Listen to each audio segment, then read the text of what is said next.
time for painting the hull of the Flying Cloud. The basic color is going to be flat black, and I'll explain in a minute how I've come across a really excellent quality flat black for use in models such as this. But let's take a quick look around the ship before I obscure all of the woodwork by painting it. I thought this might be interesting to take one last look at all of the woodwork on the Flying Cloud before it's obscured by the hull paint. There's going to be black colored hull paint, and then the copper plates on the lower part of the hull, both of which will obscure all of the woodwork that's been done. So I'm going to put this on close-up, and let's take a close-in look at some of the various different kinds of wood strakes that are used to complete the hull of the Flying Cloud. Now in close-up mode we can see not only the regular wood planks, this is the outer layer, the second layer of wood planking that's been complete, but also there are a few, it's like a third layer of planking that's put on in some places. In this case it's to reinforce the chain plates that are going to be nailed to the hull. So there's these 3 extra strips right here, 3 extra strakes of wood, and then there's 2 larger ones that are bumpers. Actually support the side of the hull and anything that's nailed to it, such as the chain plates.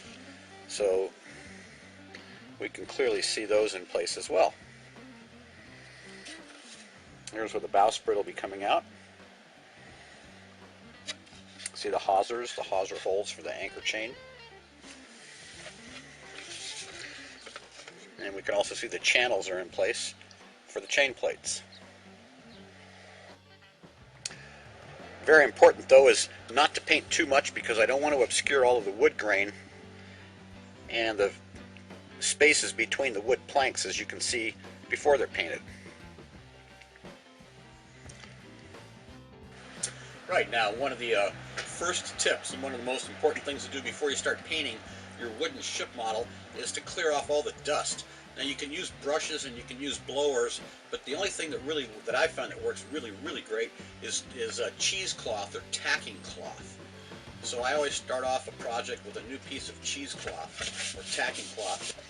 Now this super sticky paper or cloth will pick up any of the dust and debris that you don't want on the model. You don't want it trapped by the paint.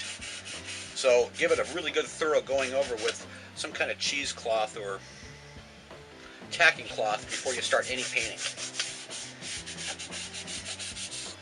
Now after you've got your model prepared by cleaning it off with some cheesecloth or some kind of tacking cloth, next thing is to get the paint ready.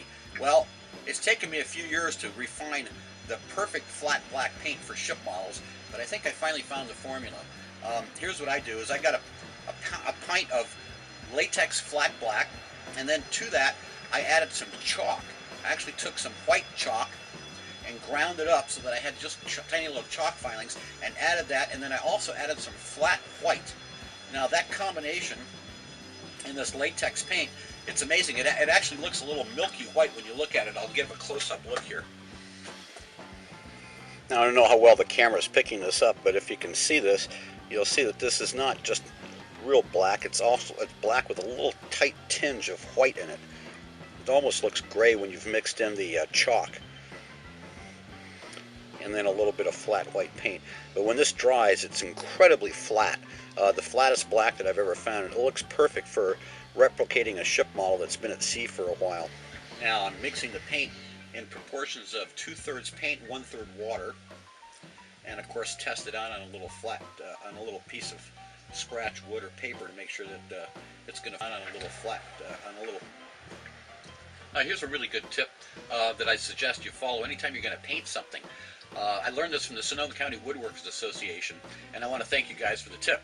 Anytime that you go to paint something, make sure that the paint and the item that you're painting have been sitting in the same room for 24 hours before you start painting. That way the temperature of both items will be exactly the same, and it's amazing how much quicker paint will adhere to something when it's exactly the same temperature as the item that's being painted. You know, I used to keep cans of spray paint out in the garage, and I'd run and grab one, shake it up, and spray something, and I couldn't figure out why I'm always putting on 2 or 3 coats of paint. Well, that can of spray paint was about 10 degrees cooler than the item I was painting because it was kept in the garage. As soon as I started making sure that both items are exactly the same temperature before painting, it's astounding the results that you're going to get. So I really suggest that as a tip anytime you're going to either spray paint with an airbrush or you're going to paint with a can of spray paint. Make sure that both the items are in the same room for 24 hours. I know it's a real pain, but 24 hours before you start painting, and it's amazing the results you get. All right, it's time to start painting. Let's get busy.